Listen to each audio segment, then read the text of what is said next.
What's up, everyone? It's Chicks in the Office with Rhea and Fran, giving you that Friday energy on a Monday. We are back. We are officially back. We are in studio. We are ready to go. We're feeling great. How's everyone doing? Answer to yourselves as you listen to this podcast.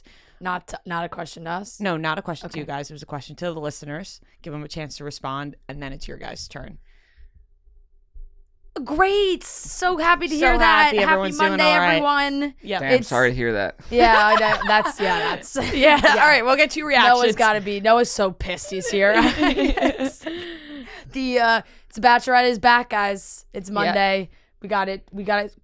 We're kicking it off. I have to say that I am very curious how this is going to go. I have had a lot of people in person ask me, like, what's the deal with this season? How's it gonna work?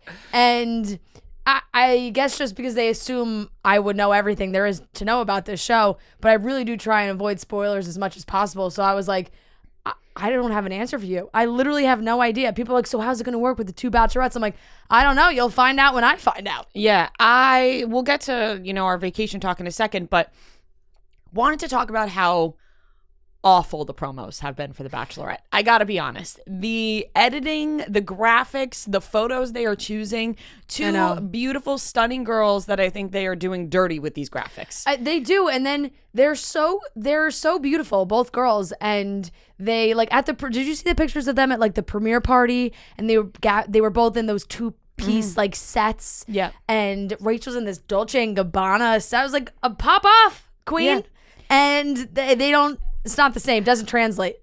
I have to the edits. I want to say something, but I'm afraid to say it in fear of people thinking I'm comparing the 2, and I'm not, because I know that's everyone's biggest fear with having 2 Bachelorettes. Is like everyone's going to be comparing them.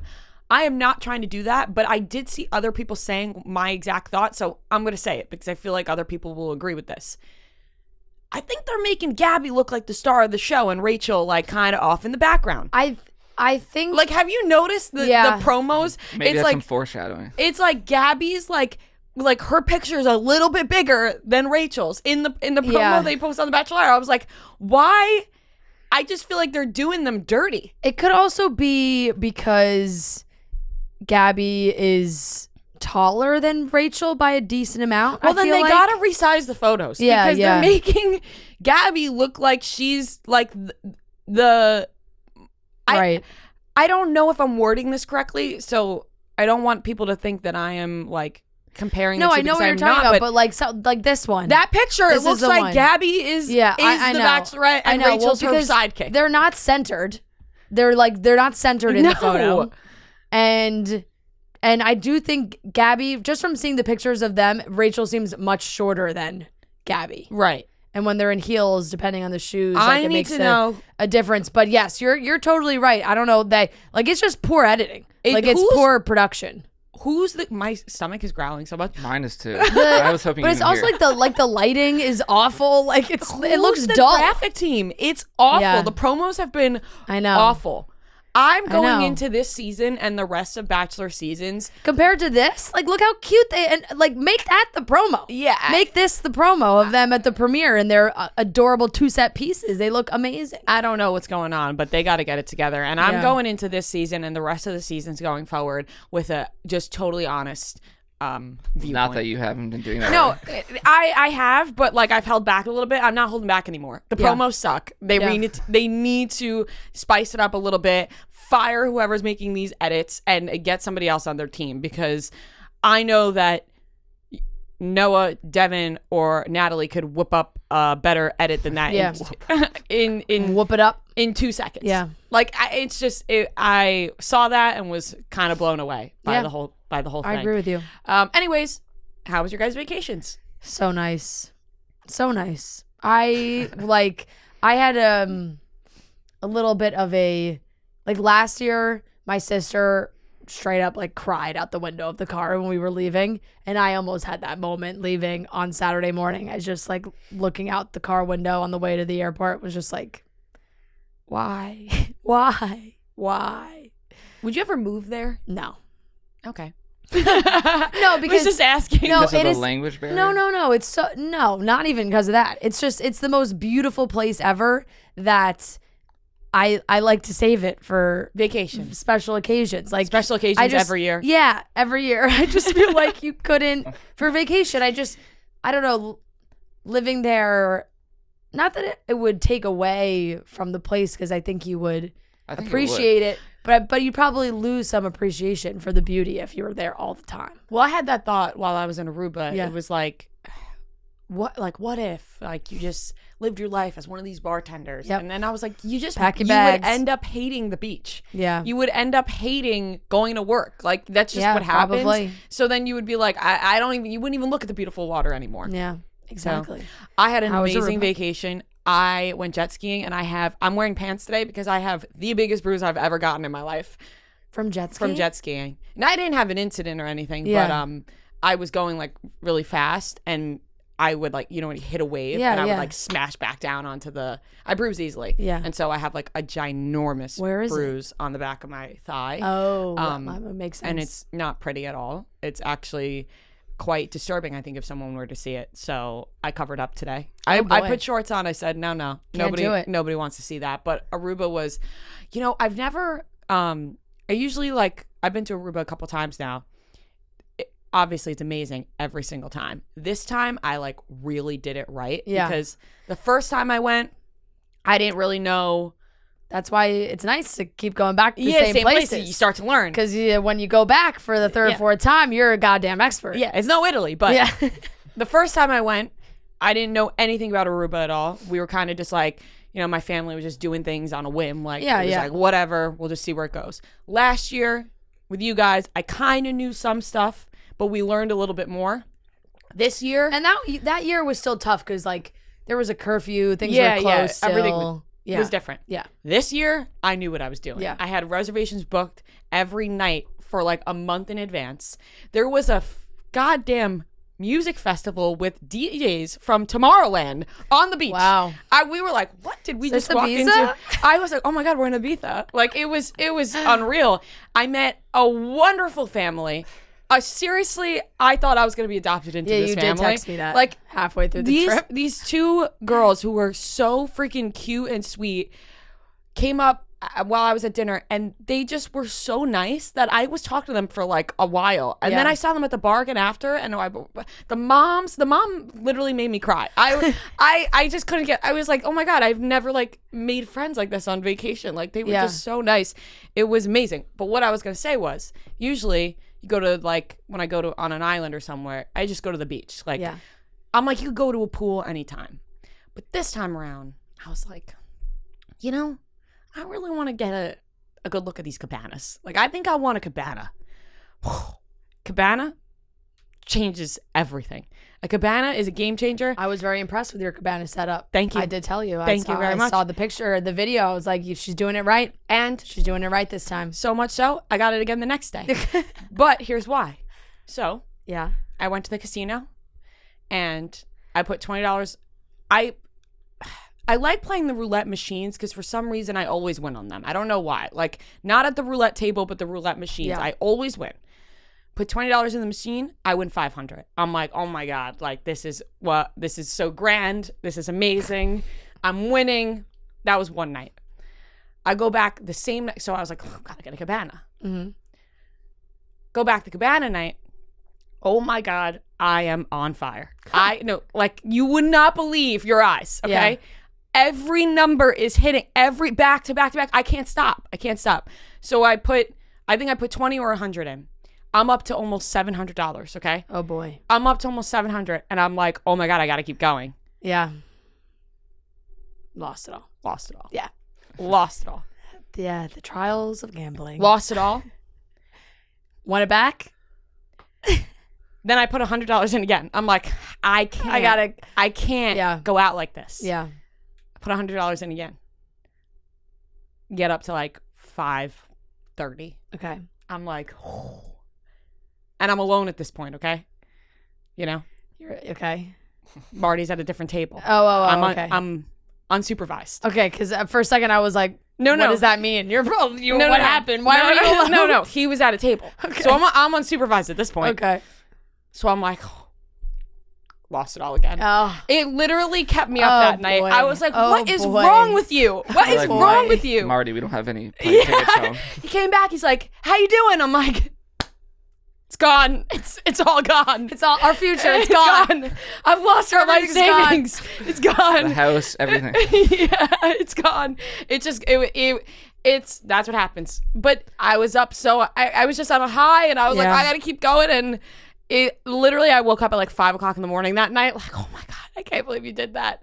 I couldn't even tell my parents because my parents are huge gamblers, and I just was like, I just told them about the winnings. I couldn't even tell them about the losings because I know that they'd be like, you've seen us do this many times before. How have you not learned? Yeah. But you'll never learn. No, you won't. That's just how it works. That's why people have a problem. Yeah, that's why there's a number you call. Correct. Exactly. Correct.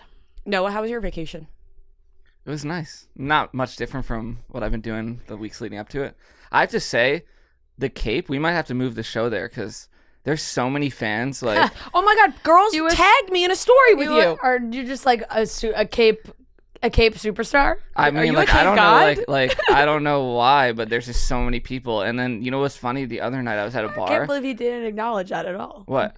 What'd That you say? he's a Cape superstar? I thought you said. Did you say? Are you a Cape God? I did say that. Yeah, that was "Are you a Cape hilarious. god?" That was hilarious. Why didn't he acknowledge I that? don't know. Because there was a group of girls. Yeah. Did you see they tagged us? I didn't see it. A group of girls. I meant to screenshot it and send it, but Shit, I didn't see it. I kind of forgot. It was Noah in the middle of like 6 girls. Yeah. And I was like, well, what is going on? That's amazing. And then at the bar the other night. You get any numbies? Maybe. No. There was a shrug there. You couldn't hear it, but it was there. But at the bar, this girl came up to me, and I was looking out at this other guy. I'm like, why do I know this guy? And then this girl came up to me. She's like, Noah. And then I knew immediately it was shout out Jake and Jamie. They were the ones who bought me shots at Philly, the Philly show. Wait, the one And that then the one me and trivia? my friend, Wait, but they were getting married. Yeah. Oh, I didn't even say. Oh my congrats. God. Yeah. But then I bought them shots. But it was so random. Like they Those were at people the bar. are your guardian random. angels. Yeah, I know. I think you have a guardian angel, and I think it's Jake and Jamie. I know. They were like, fantastic. like they were still upset about losing. Trivia. That is amazing. I wrote down something in my notes. Yeah. Tee that up. I just want to end with a little wrap up about vacation.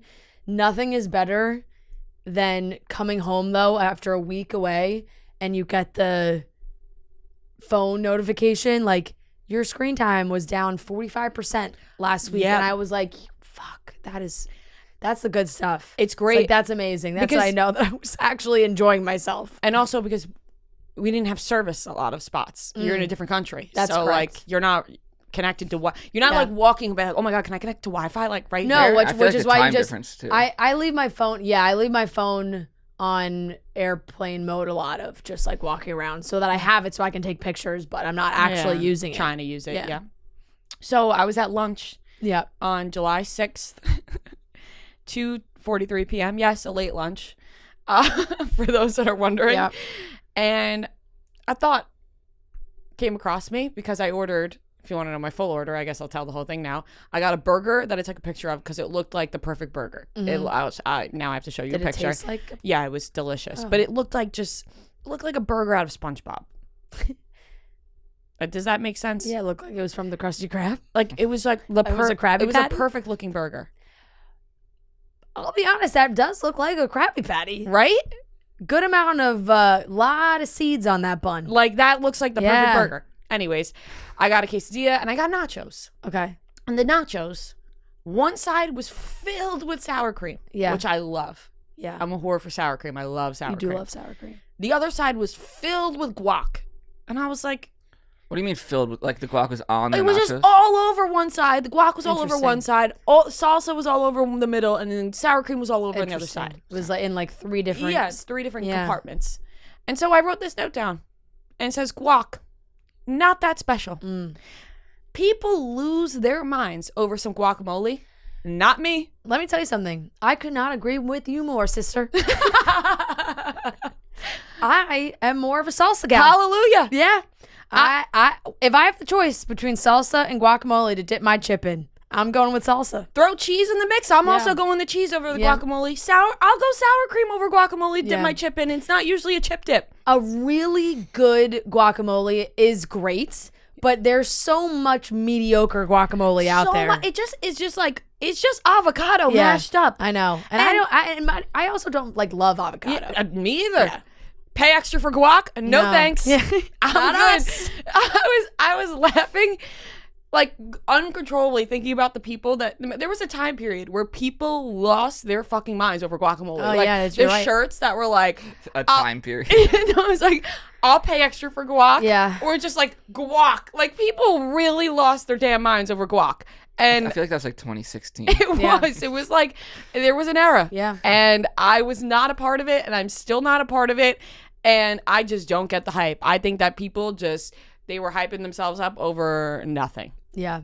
Avocados in general are overrated. They are super overrated. A plain avocado, I get if it's mixed into some stuff, but it's people lose their mind for such a mediocre thing. When you get a really nice salad and they put the cut avocado around the sides, 5 pieces, and it's just it's just mushy. It's a texture thing for me. I like the flavor because I like if it's with a chip, so you get the crunch and a good amount of salt, lime, some spice, chopped up tomatoes. I like it really jazzed up. But when it's just what about a California burger where it's avocado on the burger? People were like, no, I don't. I like it. Avocado, I could do without it.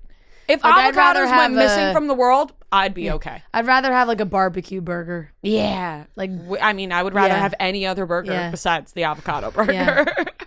Yeah. Just not that special. So those are thoughts on and avocado. It needs to find out because it's gotten a lot of hype over the years, and it needs to be humbled. Yep. I'm glad. Anyways. I'm glad you went down that path. Thank you. I have one. We're gonna get into topics. I have one Love Island UK comment. This season has been spectacular. I'm not going to spoil anything because I know if you're watching on Hulu, you're a couple weeks behind and people are catching up. But I'm fairly up to date. I'm behind at the current moment. I'm behind 2 episodes, but I watched the recoupling from Casa Amor. One of the best recouplings we've had in a while. Just for drama standpoint, I don't know what it is about this cast. They're a little volatile in a good way. It's just you don't know which way these guys are going to go. It's very unpredictable. I'm watching on Hulu right now, so I'm watching as much as I can. Yeah. There's a lot of episodes. I fell asleep watching last night. I'm very into it, and I'll say I bought black aviators before my vacation because I saw Gemma wearing black aviators. I thought she looked very cool in them, so I then bought them, and I wore them here today. Where are they? They're at my desk. Oh shit! Yeah. I want to see them on you. Yeah, sure. I'll give you a little preview later. But I bought them because I thought she looked cool. Yeah. So there's my note on She does Love look Island. cool. And I think it's a really good season. It was a little slow to start. It was definitely a little slow to start, but it picked up big time. Yeah, I'm excited. And a very good Casa Amor. Sitch says you always love when to see I that. saw the promos for Casa Amor, I was like, Hulu needs to put these episodes on faster. I know. I don't understand. They have the episodes. Just put them all out. I know. Why can't I don't we know just... why. I don't get why. There must be some legal reason on why there's the delay. I don't get why it can't just go up right away. It's some licensing deal that they got to figure out. I think the episodes are now up there of Casa Amor. I think so.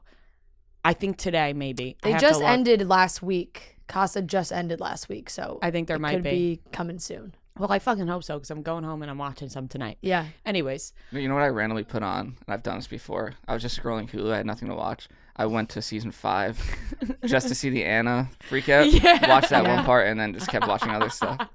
That's the best. Just dip your toe in a little drama. So we're supposed to get into the topics, but I have something else to say. So I just recently rewatched Seinfeld from beginning to end. Mm-hmm. The whole thing? Yeah. I've been watching for a while now. It's really not that hard to do. Episodes are quick. Minutes. And I know, but I feel like there's so many. Also, I've seen 9 seasons. I mean, I probably fell asleep during some. Yeah, you know totally. what I mean? I wasn't paying attention. Put it on before you go to bed, and then you just pick and up I've seen I've seen it a couple times before and whatever, but then on the plane, and this is not. I'm not about to compare the two, but I just wanted to bring up that as I was watching Seinfeld, Noah got in my head and I was like, you know what, Seinfeld really is better than Friends. It just is, it's funnier, whatever. Then I was on the plane and Delta had all of season 7 of Friends, I was actually cackling in tears that it was becoming embarrassing. It was really embarrassing. I was like knee slapping on the plane at season 7 of Friends, and I was like, you know what? There's a reason this show is the way it is. It's funny. It is funny. Because I was like about to join your train of being like, if you had to lose one. If I had to, I'm going to pick Seinfeld. To lose? No. Oh. Friends. But right now, I don't know. I was laughing so fucking hard. They're different. They're so different that whatever mood you're in, like, it matches. They put something special in season 7 though. Yeah. Season 7 and 8, where it's like Monica and Chandler get married and like all this stuff's happening with Ross and Rachel, like have the baby. Some of the they put something special in the writing. I think they made it like a little more I don't know. Yeah. Like there was something a little spicy about it. My flight back, almost all of us watched She's the Man, not on purpose, but like we all individually watched She's the Man. What airline did you take? Fly Emirates. It's on She's the Man. Yeah. And the way you said that, it's like Emirates. Yeah. Yeah. It sounded so like fancy. Yeah. And it's basically Delta. It's the same plane. It's the same type of plane, I would say. And we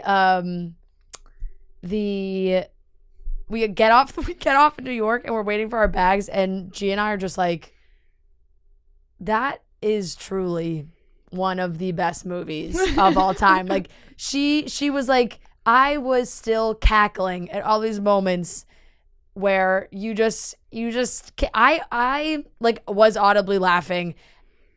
And I've seen that movie maybe 60 times, like so many times, when the little kid at the kissing booth goes, "Back of the line, buttball." It's a great movie. It's always a great movie. It's such a good movie. How long is that movie? Like an hour. Okay, so hour and a half, hour 40. You had to fill in some other things. Yeah, I watched Wicker Park, I think it was called, which I had never seen before. And it is a Josh Hartnett movie from, what year did this movie come out? 2004. It's like funky. Like it's kind of indie-esque. I mean, it has a 27% on Rotten Tomatoes. I didn't think it would be a great one, but it's Diane Kruger, Rose Byrne. Like it's a good cast. And it's a very funky story, but I loved Josh Hartnett. And so I enjoyed that. I watched Shakespeare in Love, which I've seen a million times, which I love. And very cultured. Yeah, no, Shakespeare in Love is Gwyneth Paltrow. I'm kidding. Shakespeare in Love made me want to watch She's the Man, though, because when Shakespeare in Love ends and she's like telling Shakespeare, like, 12th night, write a story about, a girl trying to be a boy, and there's the Duke Orsino, and he's like, great name. And then I was like, shit, now I gotta watch She's the Man. And then She's the Man is right there. Yep. Wait, did you ever watch Marry Me? Yes. We watched that. Yes. My dad loved it. I honestly didn't hate bad. it. I'll be honest. I thought it was cute. I watched it on. It seemed like the most random pairing. But I watched it on a plane recently. Not this flight. It was coming. I forget where I was coming from. And I talked about Italy. Actually, yeah, I think it was. I think it was on when I was coming back from after visiting my brother. And which Italy trip? Yeah, it was the pairing really is bizarre. Where I do think if maybe they cast a different guy, it almost is so bizarre that it kind of works though. Yeah, yeah, I guess that was really the point. It just the pairing doesn't work for me at all. Yeah. I watched on my way back all of Beat Bobby Flay that they had on there. They had like one whole season. Perfect. Couldn't get enough of it. How many times did he lose? Every episode I watched, besides like 2 of them, and I watched a lot of episodes. Wow. It was crazy. I think it was season 8. It was tough the season for him. Most Bobby's ever lost. Tough season. It was. He was losing a lot. I was shocked because I was like, I guess I'll watch Beat Bobby Flay, even though Bobby Flay's gonna win every one. And then I was like, oh my god, Bobby keeps losing. I can't get enough. Funky. Yeah. Wait, all right. I have 2 real recommendations. Can I just give them? Yeah. Sure. The Bear on Hulu. Oh. Extremely good. So you would recommend that? Oh yeah. Okay. Because I love him. Mixed reviews. So did I. Because really? He was Lip from Shameless, and I love Lip. Shameless. Oh my god! Neither of you have watched Shameless. No. Shameless is so good, and I love Lip. The people who are listening that watch Shameless, They know. The lip love is real. Yeah, all my friends who watch Shameless have always loved the best. him. So. And then Nicolas Cage movie, The Unbearable Weight of Massive Talent, I think it's called. It's so funny. He like plays himself. Oh, really? Is it new? It's new. It's like really good. I feel like I heard about that movie while they were making it. And right? It's a guy from, what's his name? There's some good cameos, but it's a guy from Narcos. But I don't know, but it's really funny. He plays himself. You should watch it. All right, Noah's recommendation list. Yeah. I have been debating watching that show, but I've seen mixed reviews as well. Pedro Pascal. Yes. Some people are like, oh my God, this show's amazing. And other people are like, this show's really boring. Yeah. So, I don't know. All right, let's get into the topics. Oh my gosh, every single time. One quick congrats to Harry Styles. He surpassed Zayn. Oh, how could I forget? Your moment. It happened. It happened. It did happen. Of course it happened over break. It happened over vacation. Of course. Harry surpassed Zayn in Instagram followers. Yep. Big moment. I got to be honest. I'm not that happy about it. I kind of liked... You kind of liked he was the underdog? Yeah. I liked the thrill of when he was going to pass. Yeah. It happened too soon. It happened so fast. It happened too soon. It happened in a matter of weeks from when we first realized that he had more followers. Still only like 0.1, right? But the thing is, Zayn may pass him. Yeah. It could go back around. May pass him. It could go back around. So we'll see. Something to think about. It is something to think about. Keep your eye on that, folks. That's all keep a close eye. Actually, I might follow Zayn now. just to feel something? Yeah. Just to see what will happen. Okay. That. Okay. All right. Let's get into the topics for today. A weird situation between Noah Schnapp and Doja Cat.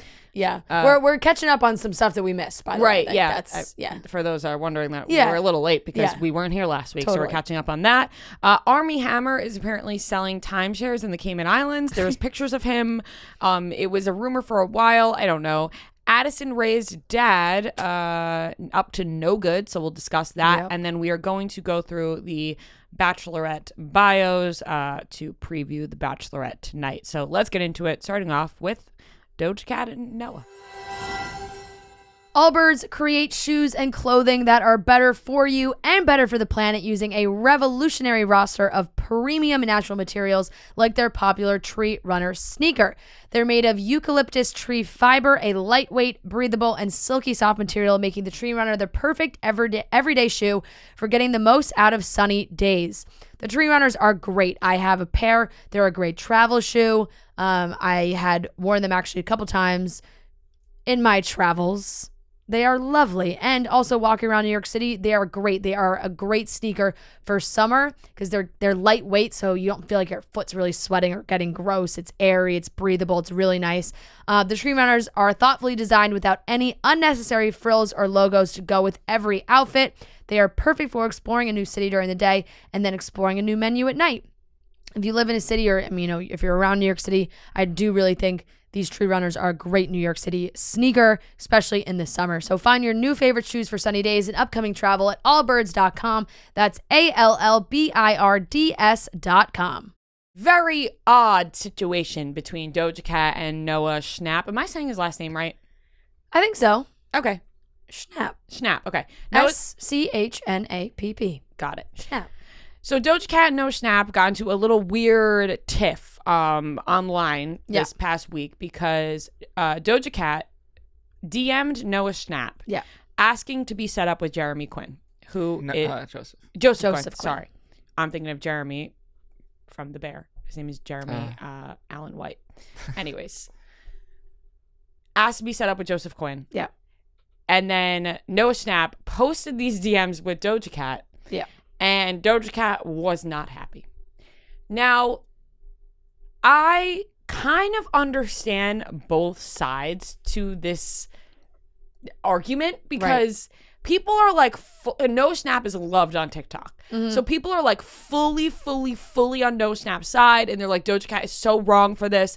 But I'm like, okay, yes, it is strange, I guess, for Doja Cat to DM Noah. But maybe they had I have no idea.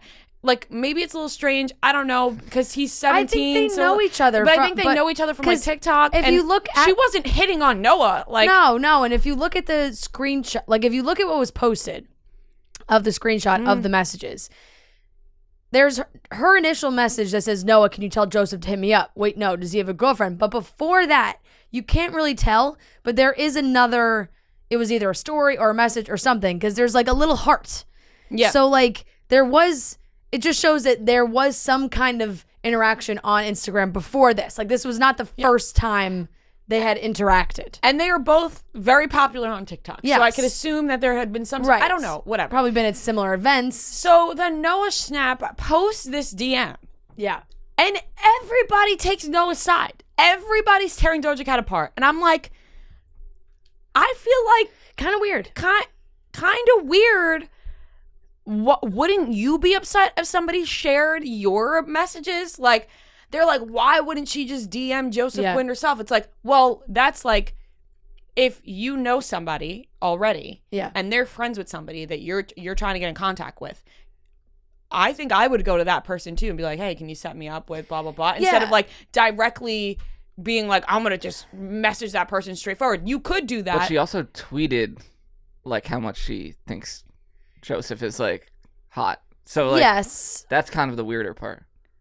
Yeah, like, but she already publicly was like, I love this guy. Yeah, but that's very different. Like that's like I'm not putting myself in Doja Cat's shoes. That's so normal to tweet out that you love someone. That's like when I was tweeting about John B. Yeah, I was about to say oh my god, I would die thing. for John B. I would die for John B. And then all of a sudden we got Chase Stokes on our podcast. Yeah, it's like I was gonna say the same thing. Like if we were as famous as Doja Cat, and we were watching Outer Banks for the first time, and we were like, holy fuck. Like this guy, we love him so much, and we messaged Rudy like, hey, can you give Chase my number? Yeah, blah, like blah, we were friends with one of his friends who was like, hey, can you? As I'm Rudy tweeting about him, posted on it. Like I'd be like, what the fuck, man? Yeah, exactly. But, like I don't think it's that strange that Doja Cat did that at all, and I think it's really.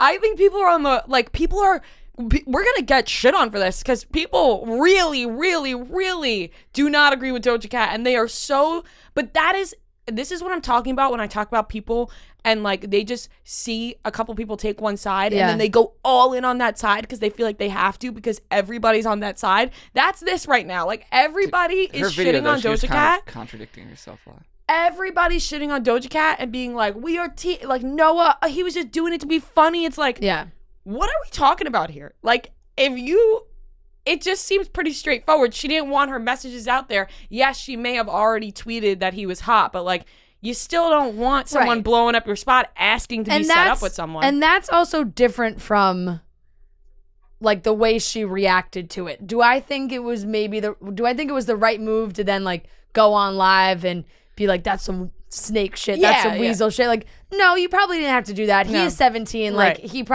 did, I'm sure, assumed like it was funny and like you did DM a 17-year-old to like like connect you with his co-star. So I can totally get being annoyed that it got posted, but I feel like maybe you can be annoyed, but maybe you just have to like laugh it off and pretend like you don't really care, even if you do care. Because then when you start being like, like talking shit about Noah, then it's... She said it was a weird like power play. It's like, I think he just thought it was funny and posted it. Yeah, like, I don't think it was a power play. Right. And then and she was like, I don't think...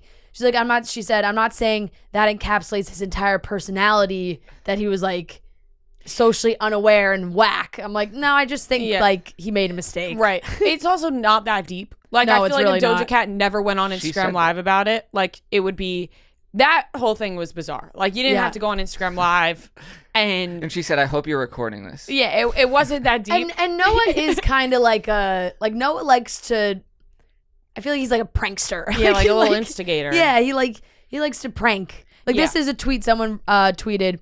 Doja Cat could have asked anyone in the Stranger Things cast to hook her up, but she went with Noah, a 17-year-old shit poster who spoils his own Netflix show. Like, what did she expect exactly? Now, I don't think it's crazy for her to go through Noah because, like I said, they may have known each other before or had met. I don't know if she knows any of the other Stranger Things kids. Yeah. Maybe she could have messaged Millie Bobby Brown. I don't know. She went a different route. Yeah, I would assume she already knew him. If that's like, I don't think she'd just pick him out of nowhere. If you're like, Joseph, what is your opinion on all this? You probably don't end up talking to Doja Cat. No, you know, it's probably out the window now. Very bizarre situation. Extremely bizarre. Yeah, and then Doja Cat did tweet, "Y'all are so cringe and lame and nobody wants to hang with you. That's why y'all be on here unironically writing replies to shit that makes you mad." It's like, what?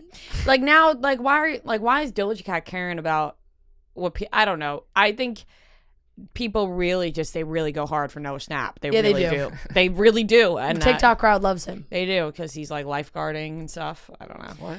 Because he's like pretending to be a normal kid even though he makes millions of dollars and is a superstar. So he's basically like, now he's going to keep working, but he wants to like live a normal life. Like he's going to college. I heard he's like going to prom somewhere on Long Island. I have a question. Like he went to prom somewhere on Long Island. Like, this is gonna be so fucked up. You know what? Bree and Grace got in trouble for talking about Millie Bobby Brown, so I'm trying to like tread. I talked to Gia about that on vacation. I'm trying to tread lightly about what I say about these Stranger Kids things because I think they're all great. I do. Yeah, I really do. Did you say Stranger Kids? Stranger Things kids. Yeah. I think they're great. I really do. I think they crack me up. UPenn. They crack me up. But I'll say this. And this is not directly towards Noah Schnapp. This is just a hypothetical question I am posing to the world. Do you think when like someone gets really famous, right? And they're like in the high school, college age, they get really famous and you know, they don't have to go to school anymore. Like they really don't. They're making millions of dollars, whatever. Yeah. But they're like, I still like want to do like the normal kid things. Like, do you think that they're doing it for like attention a little bit? Like they want to go, like they want to go to college and be like, oh shit, that's Noah Schnapp. Like he's going to prom and it's like, oh, Noah Schnapp. Like a little bit of me is he's like, probably the coolest kid in the world. Fucking kid wants to be in school. Or maybe you do, but I definitely did not. I think if I got the chance to just drop out in a second, making millions of dollars, I'm gone. It's nothing to him to pay tuition. Like, yeah, but I'm just like saying, like, there's a difference. Some people really do want to do that. Like, especially if you're hypothetical. Especially if you're, especially if you're going to a school like UPenn, like you want to learn. I saw like Maggie Rogers just graduated from like Harvard. Like you. I'm sorry, that sounded. Listen, some people do want to learn, and they do want to go to school. He's going to Ivy League school, and they do want to get their degree. So I'm not saying everyone before everyone comes at me and says, not everyone hates school. Some people like value school. You dropped out of college. Yes, I did because I didn't like school. Yeah. So maybe they like school. I also think sometimes with these younger kids too, like that really get into acting when they're younger, they have no idea what they're getting into.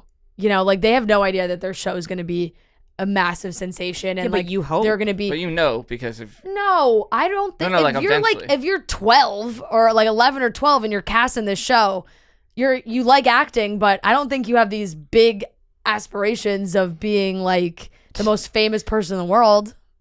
I mean, maybe you did. I definitely did. I was like, if I get a show, I'm out of here. The Sprouses went to college, right? Yeah, they did. I think they really wanted, you know what? They wanted a normal life. Like, I feel like... I'm just trying to... I don't want people coming after me for saying that. No. I feel like that a lot of these kids maybe had an idea of what they wanted their life to look like, and then the show blew up and was like, amazing. This is awesome, but this is not the only thing I want to do with my life. I'd have to imagine that's the thought process on deciding to go to an Ivy League school because that shit is hard.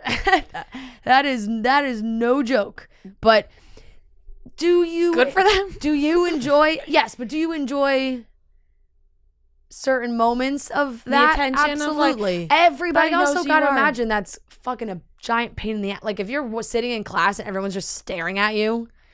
Yeah, but there's two sides of it. Yeah. It's like cool, but also a pain. Yeah, you're probably right. Well, anyways, those kids. Don't come after me. I love the Stranger Things kids. We do. I do. We do. We've always loved the Stranger Things kids. Loved them. And we fought for Millie Bobby Brown in those early years when people were being weird to her and she was underage. Yeah, we did. You know what? We also love BTS. Yes.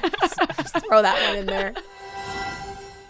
You know how we feel about some certain ticketing websites, and that's why we are turning to Game Time. Game Time is a ticketing app that makes it easier than ever to score last-minute deals on tickets to sports, concerts, and shows, and they guarantee the lowest price. They crack the code on how to score deals on last-minute tickets, whether you're trying to go to a huge concert with a lot of tours going on right now. Game Time is supporting some of the biggest last-minute deals ever. Also, if you're trying to get to a game, there's so many people on tour right now that you're trying to see. We're dying to see. Game Time has it best for you. The best part, you can get $20 off your first purchase. You download the Game Time app, go to the account tab to create a login, and redeem code CHICKS for $20 off your first purchase. Download Game Time, last minute tickets, lowest price guaranteed. Redeem your code CHICKS for $20 off your first purchase. Little update on Armie Hammer. We haven't talked about him in quite some time. When all those... He kind of disappeared. Yeah, he disappeared off after all those allegations, crazy stuff. Yep. I'm sure we don't need to remind you. I would assume if you listen to this podcast, you know what happened. There were some reports that Armie Hammer was living in the Cayman Islands, selling timeshares, working at a hotel. And these reports were then debunked. And then it was like, no, they're real. No, they're fake. Yeah. Why would Armie Hammer be selling timeshares? It looks like Armie Hammer is, in fact, selling timeshares. It does. There's been photographs now. And you got to make a buck somehow. So this totally started from posts from people being like, I know someone that's in this hotel and Armie Hammer's their concierge. It was like Armie Hammer's working as a concierge in a hotel in the Cayman Islands. Everyone was like, wait, what? And then then people were like, no, he's not working in it. That's not happening. There was like a poster or something that had his face. It was saying they were going around and people were like, no, I heard him checking someone in saying, if you need anything, I'll be your concierge for your trip. And now there are pictures, TMZ had them, that he is working as a timeshare salesman, that he was heard pitching the benefits of owning property in the Cayman Islands. There's a picture of him in what looks like an office, and he's in his blue salesman polo. And this says, a prospective buyer in the office says Armie was outlining a plan that would cost $2,020 per week, or as the social network star put it, only about $21,000 for 10 years of vacation. Armie delivered that sales pitch last month. Vacationing couples were enticed to go to the timeshare office through a flyer that promised discounts for excursions on the island. And he's been there for quite some time. I mean, he was always in the Cayman Islands a lot, but now he's obviously been living down there. And then, that is... Armie's rep told us he had a friend who worked at the resort but didn't know whether or not Armie was showing or selling timeshares. So I think he was maybe walking around these beautiful places and showing people the locations, and people maybe thought he worked at the hotel, worked at the building. Listen, but he has to make money somehow. He's never going to be cast in another movie again unless not enough people are working these days, No, as Kim Kardashian once said. Do you think... Actually, now I have two questions in my head. This brain is still overthinking. Okay. Which one do I want to go with first? Do you think if a starting off director, right, out of like NYU, Pace, I don't know, film school, is making a movie, they had this script for a while, and they want to make it big, and they're like, I want somebody known. Like, I really want a known actor. But they just can't nail a known actor because this is their first script. Armie Hammer says he'll do it. You think they cast Armie Hammer or no? No, I'd like for you to answer this too, because you're a budding producer. What if you had a script? What if you wrote a script and you wanted to make a movie and Armie Hammer said, I'll be in your movie, Noah. Are you casting Armie Hammer? It would certainly get a lot of buzz. That's the thing. I just thought, the thing. Like, but that's a moral dilemma. Right there. It is. Where does your moral compass lie? He's a tough one because if you're eating people, but he was never actually eating people. Let's just clarify. He spoke about wanting to eat he people. Did some things that were. pretty No, bad. yes, he's definitely like a emotionally abusive nut job. Wasn't but it not just emotional? Like, didn't he actually like? there was some assault allegations. Yeah. There was Yeah. a lot of there were a lot of allegations. There was a lot of allegations. The one thing that there was not like, oh, no one actually claimed he took a bite out of me. He said right? he wanted Like, to barbecue a rib. Yes. Yes. None of these things are great. They're Right. awful allegations. Armie Hammer, not a great guy. Yeah. I can confidently say, like, he's definitely a terrible guy. I cannot confidently say he's a cannibal because we don't have. All right, if he's we don't not have- a cannibal and he's like, we don't have that And I meet action. with Honestly, him, I and he's actually like, don't even want you to answer this because he's I'm like, putting hey, you on that's the all spot. behind me, Noah. I'm Like, putting you on the spot No. about something that's awful. I also Yeah. don't know yet. I don't know like what he actually did. Yeah, like that's an awful question for me to even propose to you, Noah. To a hypothetical director or producer, they can answer, No. but I don't want you to answer that. No. No, he You shouldn't do it. No, you shouldn't do it. You But shouldn't I'm do it. saying that I But bet also- that there's someone out there that Is there- dying to Is make there him- because if there was, he'd probably be doing it and not selling So, timeshares in the Cayman Islands. The second question I have is Unless maybe he doesn't want to do any more acting. do you think Armie Hammer's maybe enjoying this? Maybe like selling timeshares, living a life on the islands. Like, you think he's maybe enjoying it a little bit? Probably. I mean, if you At first, definitely not. But now, yeah, but if you're like confirmed, it's just if you need to escape, that this is what you do from the public eye, where everyone was talking about him so much, and then it died down, and he's just clearly living his life like normal down there.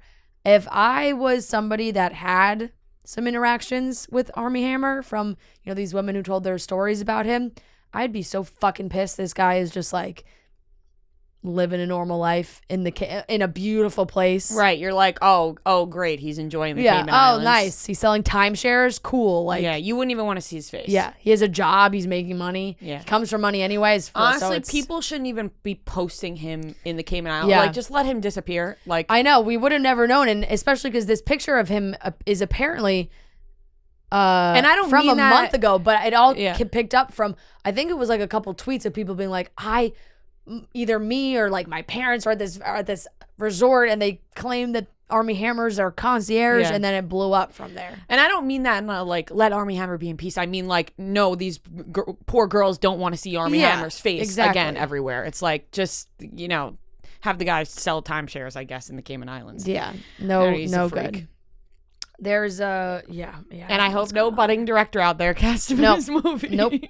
Let's hope everyone's got a good moral compass. Yes. And Noah's answer would be no, he wouldn't cast Armie Hammer. Yeah. In his, You were in just like his new expecting movie. me to say no immediately. Yeah, I was And like, I'm all right. Yeah. Scratch that. Yeah. Moving on. Moving on. Now a word from our sponsor, BetterHelp. There are plenty of ways to support a healthy brain, like learning something new, reading some books, taking a power nap, which I love to do, maybe going for a lovely walk. But sometimes you just need a little more than that. And there's also BetterHelp online therapy, and that's where that comes into play. BetterHelp is great. They offer services here for people at Barstool. BetterHelp also helps people who, don't want to go see a therapist in person. Maybe you can't afford that. It's hard. Sometimes insurance doesn't cover certain therapy. It's finding a good therapist is very hard, but BetterHelp helps you with that. You also, maybe can't find the time to travel to an office to see a therapist, but you could just pop online to BetterHelp. Online therapy, it's there for you. You can video chat, phone call, just message, whatever you feel most comfortable with. BetterHelp is here to help you. And like I said, it's much more affordable than in-person therapy, and you can be matched with a therapist in under 48 hours. Our listeners get 10% off their first month at BetterHelp.com/office. That's BetterHelp.com/office. You get 10% off your first month, so check it out now. News broke over the weekend that Addison Rae's parents may have split up, that there was some kind of cheating situation happening with Monty, her dad, that he was having an affair with a 25-year-old, and Sherry, her mother, has kind of posted some things. Like, she posted this like tweet. It said that old version of you isn't for you. New story, new version. And she also changed her Instagram bio to say single mom. Yes, it was wife, and now it says single mom.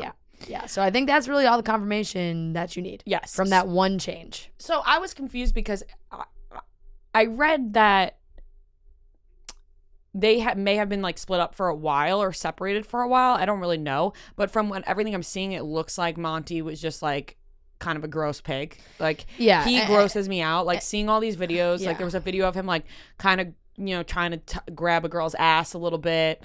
I hate that I just did that motion. I apologize. Yeah. And other videos of him like posing with a bunch of young girls, and I'm like, that's just so creepy and weird. Like, your daughter gets super famous and like makes all this money, and you take advantage of it to like cheat on your wife and pose and hang out with young girls. It's just disgusting. Yeah. And the girl told Page Six that she said her name's Renee Ash. Yeah. She said, unfortunately, he misled me on his marriage. He lied to me. He told me that we were going to be together and have babies together, and which is, obviously gross. Disgusting. There has not been any other comment besides, some that resharing that and changing the Instagram bio. But they have 3 kids, and Sherry had said, personal matters being brought public are always challenging and overwhelming for anyone involved. I will be okay. My biggest concern is and always will be my children and their fragile hearts and minds. I will always do my best to protect them. And Renee, she apologized for potentially hurting the family. She said, I'm so sorry if anything I've said has hurt his family any more than he already has. And I am also sorry that he has hurt me so deeply that I believed we were in love. I feel so bad for Addison, Sherry, all the kids having to see all of this public, because that her little brothers are 14 and 8. Yeah. They're so young. That they're seeing all these messages, this girl posting pictures of them kissing, and it's disgusting. Like, I just can't even imagine that feeling of thinking your dad and then seeing all. It's just it makes me feel really, really bad and really sad for them, honestly. But I think they're going to be better off in the end without this guy. Yeah. Even though it's her dad. It's so terrible, but... Right, you hope that maybe they can mend a relationship with the kids, but obviously that's not going to happen with Sherry. No. And I can imagine the kids being angry at him as well. Yep. Like, especially when because, I feel like people that don't live their lives on social media and are not super famous, things happen between parents, and the kids don't necessarily know every detail. They just know mom and dad are getting a divorce. They're splitting up. They don't really know what happened. And so it's easier for the kids maybe to forgive the mom or the dad or whatever, because they don't know all the details. When all the details and all the text and pictures are out there, you're like, I can only imagine how hard it is to forgive your parent for doing something like that. So I feel just awful for them. Right. Having it be so public is as tough as it gets for young kids. So we're just, it's terrible. And Sherry, I think everyone's always loved following her, and she has like... Sherry is so hot. Yeah, I know. Yeah, like, I'm just, it's crazy. Like, this guy Monty, what does he think he's doing? Yep, exactly. So it totally blew up over the weekend, and everybody's been sharing more and more about it. But I guess we just hope that like those kids can handle it as privately as they can, because that's really hard. Yep. We are going to get into those Bachelorette. I keep forgetting which. I'm like Bachelorette bios. But first, guys, summer, we know it's busy, full of official events like weddings, graduations. I hope everyone had a lovely 4th of July, maybe some barbecues, things like that. But everyone knows the best parts of summer are the unofficial ones. This summer, Coors Light is the official beer of everything unofficial, celebrating those moments that truly make summer chill.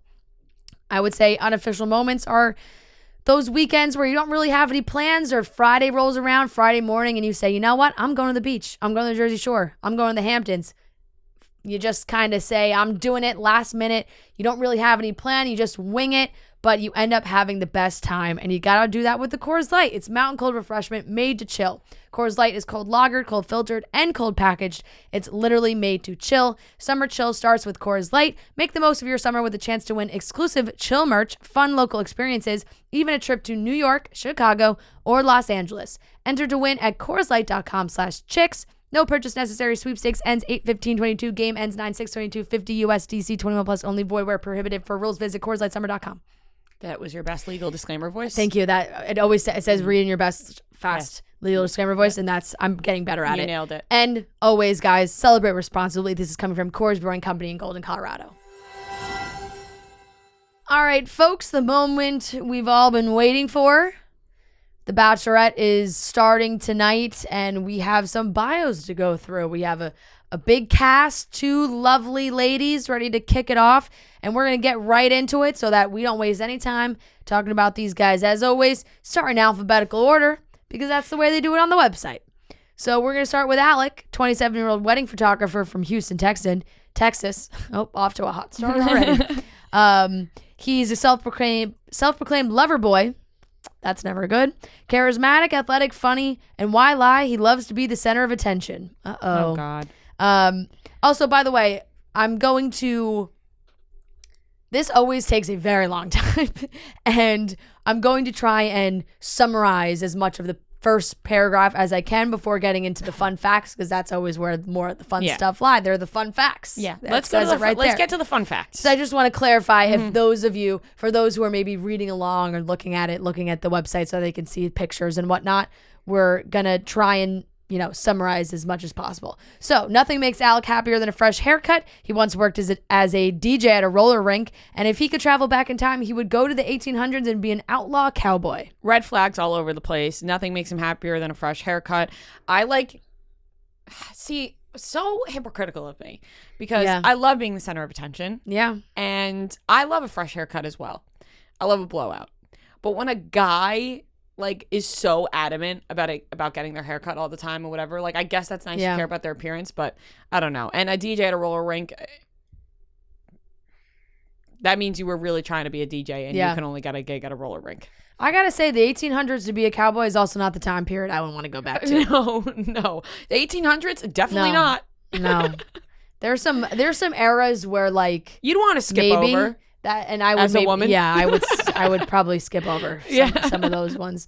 All right, I mean, we'll go with Then we got Avon, definitely. Okay, Avon. He's a 28-year-old sales executive from San Diego, California. His life is fueled by passion. He's hooping on the weekend. He wants to find his perfect match. Whoa. Don't hoop too hard over there. He's ready to put it all out there if it means finding his forever. He enjoys slow dancing, allows himself to eat out only once a week, and he is a Yahtzee champ and describes his gameplay as intense.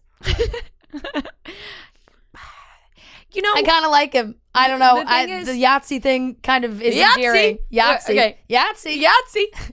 Here's the thing. It's kind of endearing. It's very responsible to only allow yourself to eat out once a week. I know. He's probably good with his money. I think that means he's good at budgeting. And maybe that also means he's a good cook. For us, that ain't going to work. Inconceivable. We love eating out. Yeah. At restaurants. Yeah. So this guy's not the guy for us, but maybe he's the guy for Rachel or Gabby. Yep.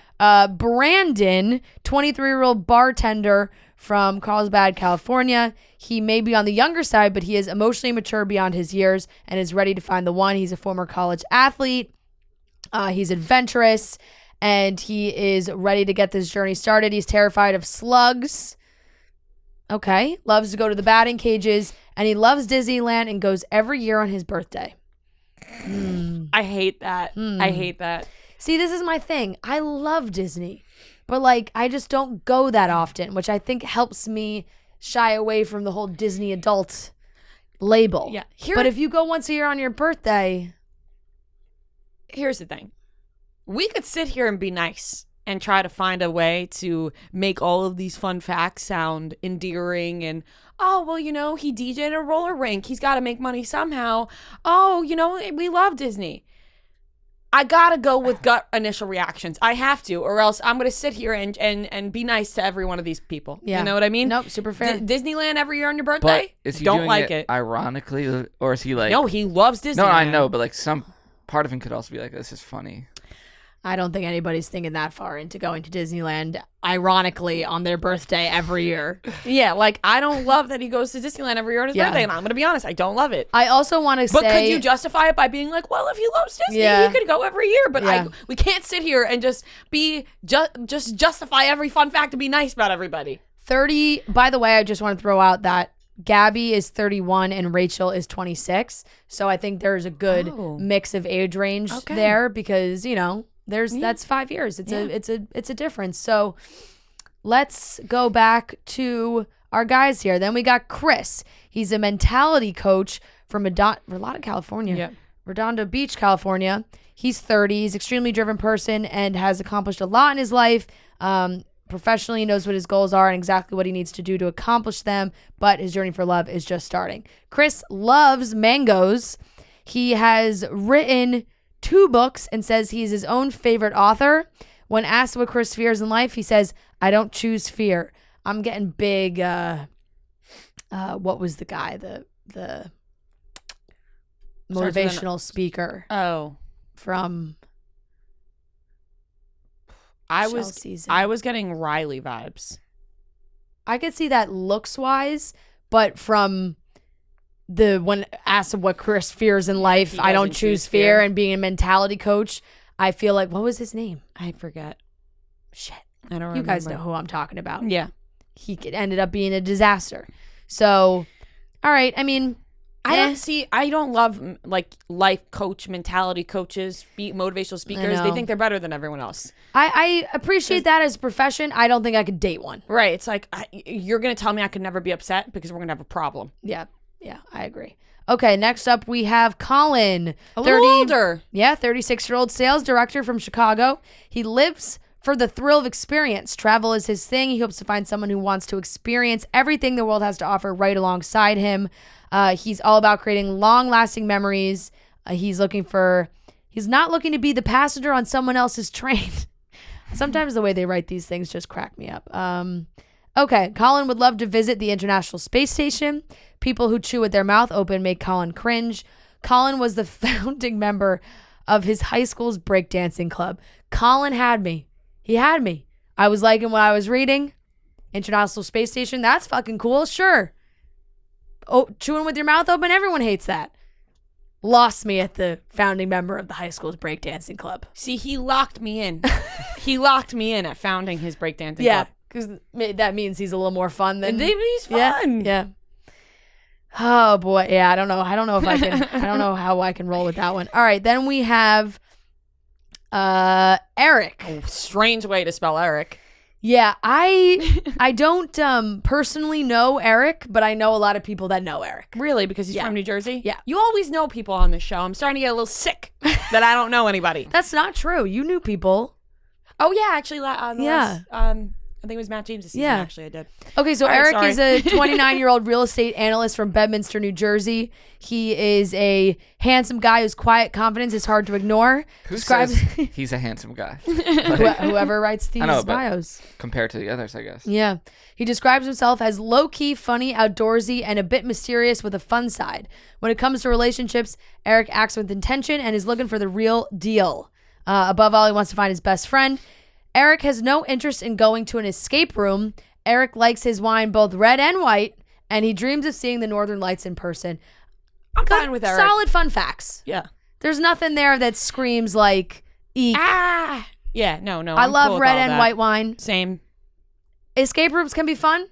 Just We've only done it one time. Maybe he wants to try one out sometime. Yeah, no, he does not. No, I know he has no interest, but I'm saying maybe he should. If he got offered to go on Johnny Bananas TV show, I'm sure he would. Maybe you should break down those walls a little bit. Try something new. All right, Eric from New Jersey. I got my eyes on you. Ethan, 27-year-old advertising executive from New York. Hopeless romantic, isn't afraid to wear his heart on his sleeve. He loves his life in NYC, but is at the point in his life where going out until 4 a.m. is of no interest. I feel ya. Ethan's dream woman is genuine, family-oriented, comfortable in their own skin, and above all else, fun. He is a big believer in signs. He credits his mother with teaching him to value a woman's love. And Ethan says he's a lot of board games. Ethan says he's the king of Monopoly. Ethan's perfect breakfast is pancakes and hash browns, extra crispy. Watching Entourage cheers Ethan up when he is down. Sold. I like Ethan. Sold. I'm sold on Ethan. I'm sold on Ethan too. I like him. And honestly, nothing is better than watching Entourage when you're down. And also pancakes and hash browns. Great combo. Extra crispy. Great combo. That is. I want that so bad right now. That is really good to see, Ethan. We're proud of you. Yeah. All right, Ethan. Hayden, 29-year-old leisure executive from Tampa, Florida. What the fuck is a leisure executive? I have An executive no idea. of leisure? Isn't he giving you doing nothing? Is he giving you nerdy grocery store Joe? I see a similarity. Big smile. Big smile. With a bit of the accent and a lot of the charm, Hayden is proud of his southern roots. Tries not to take life too seriously, loves golf, hitting the beach, working his magic on the grill. She must love dogs because Hayden and his good boy Rambo are a package deal. Hayden loves baked potatoes, likes to end his day with a dip in the hot tub, loves country music, and would thrive at Stagecoach. Lost me. Red flag. Lost me. Red flag. You know it's a red flag when they're throwing in Stagecoach. He would thrive at Stagecoach. That means something bad. I'm already guessing this guy's going to paradise. Yeah, and that means that that means something. Yeah. They don't throw Stagecoach in for no reason. They They don't. know that means a lot. They know. Stagecoach weighs heavy in this Bachelor Nation world. And I still would like to know what a leisure executive is. Okay, after Hayden, we have Jacob. Jacob is a 27-year-old mortgage broker from Scottsdale, Arizona. He knows exactly what he wants in a wife. He admits he's picky, but since he's looking for a love to last a lifetime, he doesn't see that as a bad thing. His ideal wife will turn heads with her looks wherever she goes and have beauty on the inside that matches. I forgot I was going to say. If it's all about looks, we're going to have a problem here, Jacob. Jacob reads 30 to 40 books a year. He loves to camp in national parks, and he doesn't eat cake. Me and Jacob don't have a lot in common. But you do. I mean, I read a lot of books. 30 to 40 is a lot. I don't think I read that many. That is a lot of books. And I'm not camping in any national parks anytime soon. I can promise you that. And I eat cake. So maybe not as much as common as you think. Yeah. I don't know. I don't know. I'm iffy on him. I don't know what I'm thinking there. All right, then we have James, 25-year-old. Oh boy, poor James. He might be going home night one. He's got a stupid job. Yeah. Meatball enthusiast from Winnetka, Illinois. He kind of looks like a meatball enthusiast. I wonder if my friend knows who this is. She's from Winnetka. Okay. James is a charmer with dimples, so cute that you can't help but smile. He's ready to find someone to bring home to meet his loving big Italian family, obviously, if he's a meatball enthusiast. He also wants 6 kids. Whoa. All right. Whoa. James is a huge LeBron James fan. He loves to water ski, and nothing makes James happier than a plate of piping hot meatballs. Look, I do love a piping hot plate of meatballs. But he's the meatball guy now. He's the meatball guy. So I don't think he's going far. So I would love to know what James's real job is, because clearly they didn't feel the need to even give him a real job. Exactly. So. That's what we've come to learn, that when somebody has a stupid job like that listing, they do something else. They just make him the joke. Like, is this guy going to show up dressed as a giant meatball? Maybe. Is he going to bring a plate? Is he going to bring a plate and make the girls do the Lady and the Tramp thing? Oh, good call. Good call. Something to think about. This next guy I hate already. Oh, no. I hate him. Already? I read a little further Jason? down, and Jason, 30-year-old investment banker from Santa Monica. Already sounds douchey. Jason is a relationship kind of guy. He loves love and is ready to find a woman with whom to laugh and grow their life. Loudest guy in the room. He's never the loudest guy in the room. Oh, he's never the loudest guy in the room, yet still somehow has an undeniable presence about him. Loves to surf, dance, play tennis. Looking for an adventure. Sometimes they like... He values authenticity and says that when he finds the one, the vibes will tell him all he needs to know. Gabby and Rachel, you hear that? Good vibes only. Jason loves to tour historical homes, hates Coca-Cola. Favorite pastime is stargazing. If you can't appreciate an ice cold Coca-Cola, you ain't the guy for me. Took the words right out of my mouth, because you know that Coca-Cola is my favorite drink. I live and die by Coca-Cola, so if you hate Coca-Cola, I hate you. That's it. So when you guys are looking at Jason, just remember that guy hates Coke. Yeah. Joey, 24-year-old twin from Brookfield, Connecticut. There was a lot about these twins when the cast came out. Because are the twins on the show, or only one twin is on the show? No, they're both on the show. What? Yeah, they're both on the show. And they do have jobs, but their job just says twin. There was a lot of talk of them being like club promoters. He looks like one, to be honest. So a lot of girls were being like, oh, those guys hit me up all the time, like blah blah blah. But I mean, that's literally their job. But yeah, anyway, they're 24. Lovable goofball. When he's not out looking for love, he loves to hit the clubs in New York City for a night out. There you go, with the boys, spending time at home with his identical twin brother Justin. Where we'll hear more about Justin in a little. Nothing makes Joey happier than winning. If Joey could, he would live off cheeseburgers. Joey loves go-karting. Joey seems like a very typical 24-year-old boy that is from Connecticut and now lives in New York City. Yeah, and I could promise you he's not looking to get married. Yeah, like that's about a 0% chance. These guys know what they're doing going on this show. Yeah, they're trying to promote their clubs. Yeah, so yeah, maybe we'll be seeing the twins in paradise. I could see sending twins to paradise. I feel like with the Haley and True. What was the other one? Emily? Yeah, I think they're married now, right? Yeah, one of them did just get married. John is a 26-year-old English teacher from Nashville, Tennessee. Sweet and genuine man who will do anything for the people for whom he truly cares. He may come off as shy as first, hard to ignore the positivity that radiates from within him. John enjoys dressing up so much that sometimes he puts on a suit to go grocery shopping. John would love to be the face of a big clothing brand. John loves Mexican food. He loves dressing up so much he puts on a suit to go grocery shopping? Yeah. No. He has a very inviting face, but he looks like a nice guy. Yeah, I don't know. Nothing pops out at me there, and I just feel like, is wanting to be the face of a big clothing brand potential red flag? Are you here for the wrong reasons? Could be. Something to think about. Trying to break out of his teacher's nest. Exactly. Face of a big clothing brand. All right, next up is Johnny. Johnny has an unsettling face to me in that picture. Johnny looks like who's the actor that I'm thinking of? Oh. You know what I'm talking about? Kind of, yeah. I just can't think in of the eyes. Michael Fassbender. No. Whoa, that's a major compliment to Johnny. I was not thinking thinking Michael Fassbender. I was thinking I don't know. It's not going to come to me. Anyway, he's 25. He's a realtor from Palm Beach Gardens, Florida. Laid back, simple man who wants to find love just like the rest of us. When he isn't hanging out with his huge, crazy Italian family, he's surfing with his boys or taking advantage of any free time to plan his next travel adventure. Sucker for a good smile, forward thinker. Johnny's childhood dream was to be a rapper, loves to make corny jokes. He loves fishing. Does Tyler know this guy? I think there was maybe something about Johnny that he was like hanging out with that crew because he's from Palm Beach Gardens. I could be making that up. I have no idea. Yeah, You think he'll rap on the show? Probably. Definitely. I hate when people say that they love making corny jokes. Yeah. Because I hate corny jokes. I got to be honest. They don't really do it for me. I feel like you make corny jokes all the time. Yeah, I like when I make them or when Fran makes them. We like it when we do it, but we never outwardly say we love to do it. Yeah. We don't. I'm not like, I love making corny jokes. Like, I appreciate a naturally funny guy who, like, I don't know, corny jokes isn't really my sense of humor. Yeah. I would have to say, for other people, like for me to laugh at them. Okay, now we have... if me and Fran are going to make a corny joke, then we'll make a corny joke. You better laugh. Okay, Jordan H. This guy looks like he's made for The Bachelorette.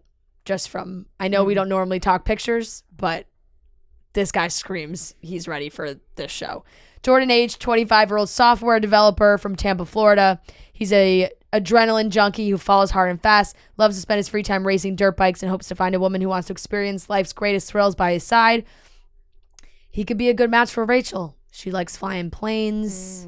He likes dirt biking, adrenaline junkie. Feel like they probably, that's flying planes. Flying planes is not really. I feel like that is, you like like you're a nut. You're kind of, she flies those small planes. Oh, I guess that, yeah, but I'm thinking like a Delta pilot. No. Really she flies like the small planes. Jordan H is an amateur dirt bike racer. The 4th of July is his favorite holiday, and he loves Florida but hates Florida drivers. Won me over on that one. I get very frustrated driving in Florida. Florida drivers are awful. Terrible. They're so bad. So bad. I never understand when people say that 4th of July is their favorite holiday. I think they just like the summer. Yeah. Like, I think they just like Totally. the idea of a barbecue, drinking outside on a Day nice off. day off. Because, like, whose favorite holiday really is 4th of July? I think people do love It's like the 4th of July. day itself, or like the vibe. Yeah, like it's just like the vibe of It's it. the vibe. But that's yeah, any holiday, I would say. Yeah. Okay, next up we have, who's coming after? Jordan H. Oh no, Jordan H. And then we have Jordan V. Jordan V. Wow, these guys are living in the fast lane. Whoa, slow down. We got Jordan H., the dirt bike racer, and Jordan V., the drag racer. All right, so this is a 27-year-old drag racer from Alpharetta, Georgia. He has got the need for speed. I'm not saying that myself. It's literally it's written. actually written like that. It's literally written like that.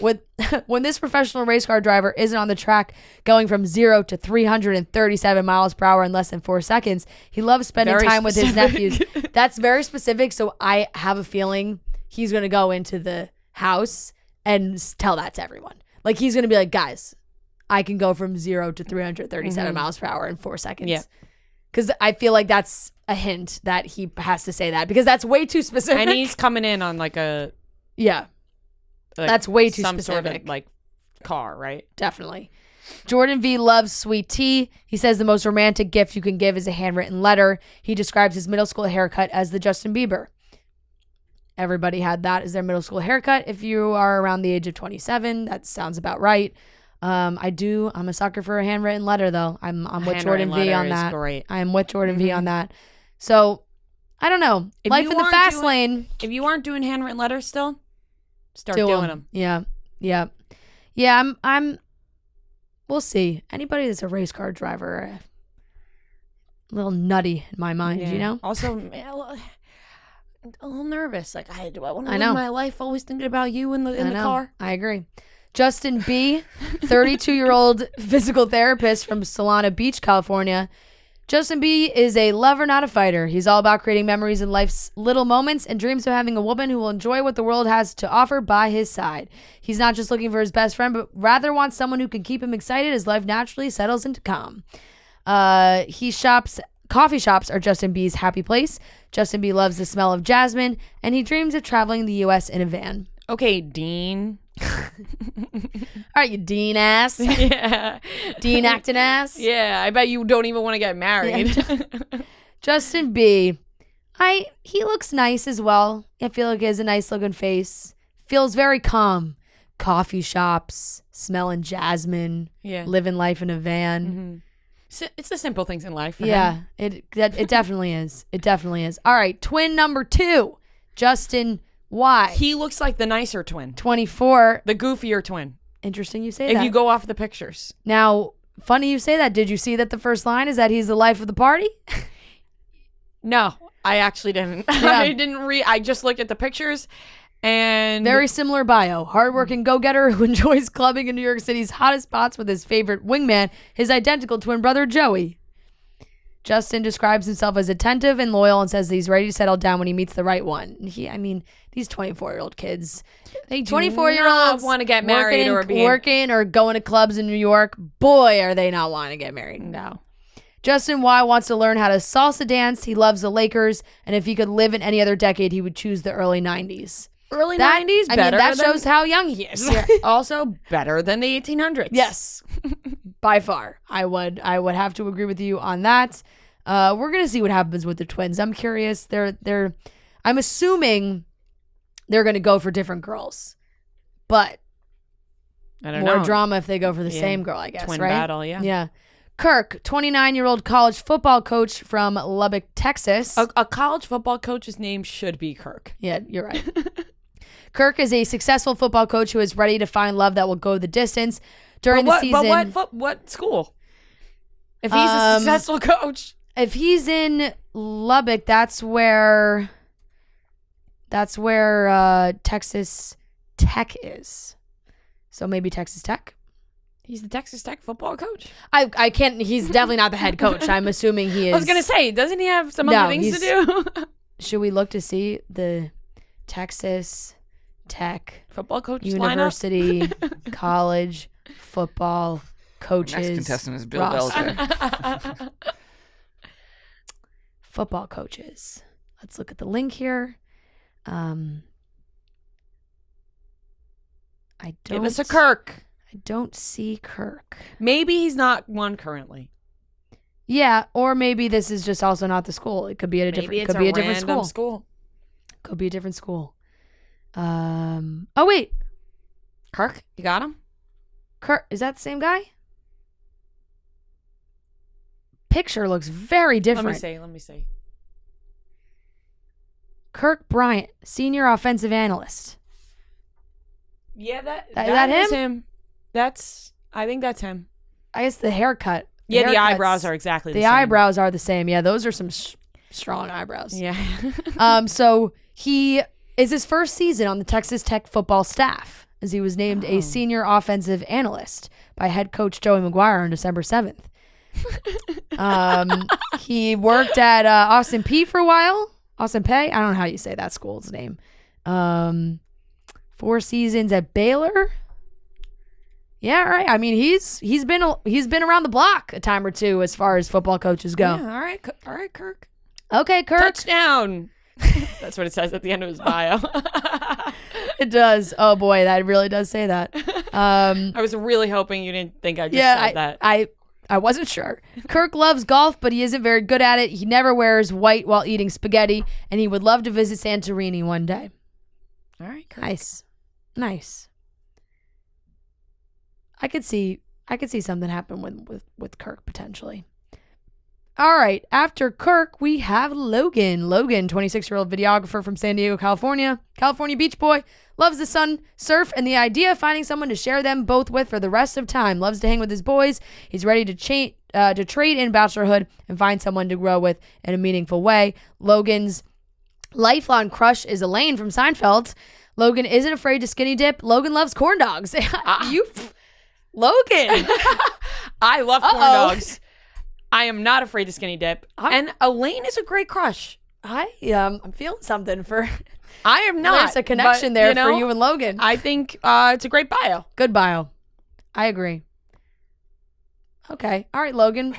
Feel like he's got Bachelor in Paradise potential. I don't know about winning potential, but I feel like maybe Bachelor in Paradise potential. Mario is a 31-year-old personal trainer. Mario looks so inviting. He does. Looks like he gives good hugs. Yeah. Do you think he's a good hugger or is he a wear my hug at kind of guy? Oh. Could go two different guys. Way different. He's from Illinois. He's a ball of energy with a smile that lights up the room. He sure is. When it comes to love, Mario says he is emotionally available and proudly wears his heart on his sleeve.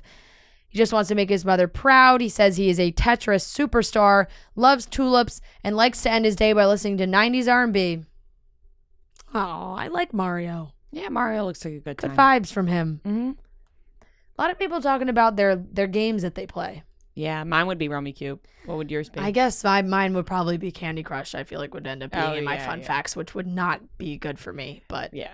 If I read that, I'd be like, "Oh my God, she's 10 years behind." Yeah, it wouldn't be good for my bio, but I feel like it would be in there. Yeah. Matt, 25-year-old shipping executive from San Diego. A lot of San Diego, a lot of Southern California. Do they just go to San Diego and they just they spin around pointing their finger and go, "You"? I know. I guess they just know people and they know the right people. Matt is a successful young man who owns his own business and has admittedly prioritized work over his romantic relationships in the past. He wants to experience new things. Vibes are important. Vibes are everything, it says. Matt has a pet beta fish named Tony. He would rather vibe than dance to good music. Wouldn't dancing to good music be vibing? Vibe than dance? Yeah, what is... I think what exactly does that mean? Just sit there? Rather just be like... yeah. Bob his head a little. Like, ooh. And these beats are cool. Yeah. Matt dreams of buying his mom a home wherever she wants. That's sweet. Yeah, that's what they all say. Yeah. Oh, boy. All right, Matt. Okay, next up is Michael, 32-year-old pharmaceutical salesman from Long Beach, California. I mean, Jesus Christ. What are we doing here with all these guys from California? They're all the same. It is really just the same. Matt, this is Michael, excuse me. Michael might be reserved at first, but once he opens up, he is thoughtful and attentive with the foundation of a great husband. He does not consider himself a conventional romantic and leads with logic over emotion, but his biggest ally when it comes to love is his own intuition. When you know, you know. Interesting. Maybe he falls in love fast. Michael says that parents love him. He's not afraid to admit that he is a bad cook, and he loves Harry Potter and wants to visit his wizarding world. That bumped him up a few slots in my eyes, but before that, I was just kind of Yeah. He's not doing it for me. Yeah, I feel like nothing's popping out in that bio that's that I either like or dislike. When it's just no strong emotion, not a good sign. Nate, a 33-year-old electrical engineer from Chicago, Illinois. Handsome Chicago native, is the full package, humble and hardworking. Nate tries to always live life to the fullest. He is looking for a woman who's kind, adventurous, smart, and ready to complete his beautiful family. And his favorite movie is How to Lose a Guy in 10 Days. Point. He enjoys an occasional gas station icy. He doesn't do mosh pits. Those facts make sense. First of all, one of the best movies, How to Lose a Guy in 10 Days. Truly. A gas station icy. Yum. Does hit pretty well sometimes. I don't do mosh pits either. Mosh pits dangerous. Are scary. Very dangerous. I've witnessed some from afar, and I've gotten caught in some before, and I think I'm going to die every time. Why do people do mosh pits? I don't get it. What is the fun in jumping around and pushing everybody? It's like playing Russian roulette. Yeah. I've seen some where people are just straight up punching other people. Yes, that's what a mosh pit. You're just swinging your arms all around. You literally are trying to maim and injure everyone around you. It's crazy. Not a fan. Quincy. Oh, I like Quincy. Quincy's got a good smile too. 25-year-old life coach. Oh, from Miami. Oh no. Oh no. Unique gift to uplift the people around him with both laughter and wisdom. Maybe there's got to be one life coach that we love that ends up changing life coaches. Yeah, for us. being nice. Yeah. Quincy loves high vibration music. He admits he is a bad texter, and he can watch Space Jam on repeat and never get bored. I really hate bad texters, and I know a lot of people are, but like I just can't deal with a bad texter. I agree with you on that. That bothers me as well. Another one that's just, it's not popping out to me. All right, Robbie. Oh boy, is that Roby or Robbie? I think it's Robbie. I would think he's Robbie, a magician. but he's different. But 1B. R-O-1B, so maybe it's not. Roby. Let's call him Roby. A 33-year-old magician from LA. He is an impressive and accomplished magician who has stories of unconventional life experiences no one would believe. He has grown up traveling across the globe, man of the world. He can tell you anything in French. Smart, well-read, and expert conversationalist. I don't know. Advanced scuba diver. Went all through elementary and high school only learning in French. And he wants to live in a home with secret rooms and hidden tunnels in it. No. So he's obviously going to do a magic trick. He's too Night magician like. Not everything's a magic trick, Roby. Yeah. I gotta say, I do love magic, but I do think if someone was doing magic around me all the time, it'd be pretty annoying. Imagine dating someone who just always pulled magic tricks on you. Honey, let me show you this new one. Or like you, or what's just behind like, your ear? It's basically like pranks. Like magic tricks are basically like being pranked all day long. I just imagine being like, honey, where's my keys? And then he's like, I don't know. Yeah. Yeah, he's like, oh, yeah, found them. And you're like, no, just fucking leave my keys where I left them. Like, you probably like at first, it's like one of those things, you're like at first, like you really like him, and then like a couple months in, you're like, shut up, but you like snap on him. You're like, stop with the fucking magic tricks. Okay, next up we have Ryan, 36-year-old investment director from Boston. I feel like this is one of the first few guys we've seen from the Northeast. There's like a couple New York, but Connecticut, New Jersey, like okay, Boston. He's ready to settle down and get wiped up, falls hard and fast, and describes himself as a hopeless romantic who knows true love will find him soon. I mean, he's 36. He's a little on the other side, older side. I'm hoping he's looking for he wants he wants a Nicholas Sparks type of relationship and is willing to put the work to bring his love story to life. Will this journey be a walk to remember? I mean, I hope not. Terrible movie reference to put in there. I would hope it's not. I would hope not. It's very sad. It's terrible. And think of any other Nicholas. I know I get the pun of will the journey be a walk to remember? Or maybe like, will he be would be better? Will he be writing the story in his notebook? Yeah, so much better. A Walk to Remember is a terrible reference. No, nope. Great movie though, one of my favorites. Ugh, that Mandy Moore song gets me every time. Okay, Ryan is a proud Botox enthusiast. God damn it, Ryan. Ryan hopes to open his own dog rescue and shelter someday. All right, win points back. Loves pineapple. Is that a euphemism? I was gonna say. How much do you love pineapple, Ryan? You know what? Tell me. I said it in my head and said, Rhea, don't say that out loud. This was my first And then thought. you said it. So loves is in all caps. Yeah, it was like, is he gonna be talking about how much he loves pineapple for certain reasons? Yeah. Now that I'm looking at his picture, he really doesn't have any forehead wrinkles, so I guess he does love Botox. You know what? Forehead wrinkles are natural. Yeah. You know, it's really natural to have facial expressions. It is. Because sometimes, like, I feel like people get in other people's heads where they're like, oh, I don't want, like, my eyebrows to move or, like, my wrinkles in my head. Like, I kind of... staring at your forehead. Yeah, but, like, it's like got a lot of expressions. Yeah. If I were to get Botox, what would happen? What would happen? We don't know. Spencer... 27-year-old venture capitalist from Chicago. He is a man of service who is committed to finding something significant. He says that he doesn't consider himself a textbook romantic because he doesn't like to idolize things, but please don't hold that against him because he promises he is a great partner who finds thoughtful ways to make his significant other feel special. I don't really know what any of that means. That sounds weird. Great sense of humor. He's not your stereotypical let's grab a drink kind of guy. Also don't know what that means. Nothing makes Spencer happier than seeing the Detroit Lions win. He must not be happy a lot. Good football joke. Throw in there. Spencer gets a lot of Spencer gets a lot of compliments on his eyebrows, and he thinks EDM is ridiculous. Spencer looks like he fills in his eyebrows. Okay, a lot, too much. Those are some hefty eyebrows. It looks like he's painting them. They look like they could jump right off his face and run away. Right.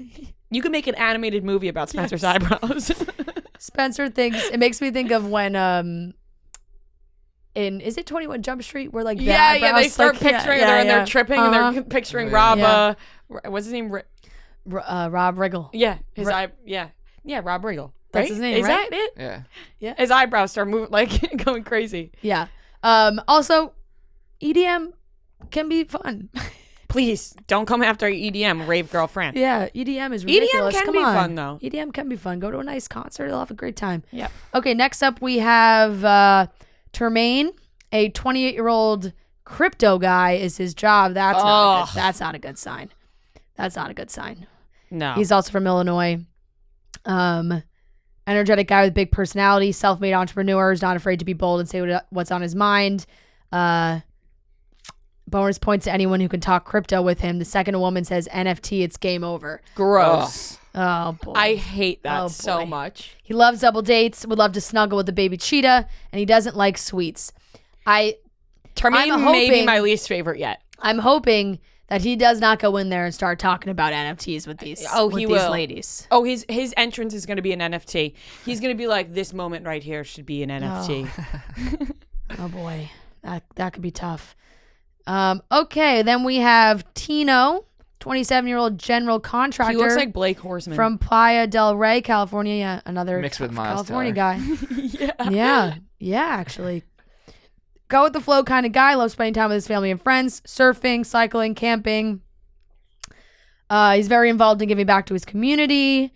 He wants 4 kids. And he enjoys reading the Wall Street Journal. Tino says 90% of what he eats is meat, and he dreams of surfing in Bali. Let me tell you, vegetarians gonna hate this guy. Yeah, definitely. I don't hate him though. I know. I'm interested in him. I feel like he looks like somebody who could do well on that show, and maybe it's because you just told me he looks like Blake, and now I'm thinking that. But hold on 1 second. Oh no, go back. Oh, here we go. We have up next, we've got 2 left. Look at us. We're flying through this. We have Tyler. Tyler is a 25-year-old small business owner from Wildwood, New Jersey.